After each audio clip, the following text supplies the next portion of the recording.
அனைவருக்கும் ஜென்சி கிட்ஸின் இனிய வணக்கங்கள். இது ஒரு குட்டி ஸ்டோரி. சொல்ல போறது உங்கள் ராஜஸ்ரீ. ஒரு குருவி ஒரு மரத்திடம், மரமே, உன் மரத்துல கொஞ்ச நாளைக்கு கூடு கட்டிக்கலாமா என்று கேட்டது. அதற்கு அந்த மரம் சொன்னது, அதெல்லாம் முடியாது, நீ வேற மரத்தை போய் பாரு என்றது. அந்த குருவியும் இன்னொரு மரத்திடம் சென்று கேட்டது.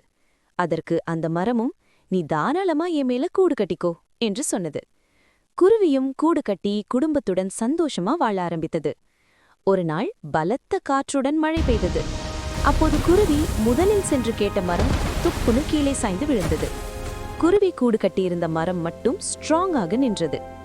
குருவி சாய்ந்த மரத்திடம் போய், பாத்தியா, அன்னைக்கு நான் உன்னிடம் உதவி கேட்டபோது செய்யலல்ல அப்படின்னு கேலியா சிரித்தது.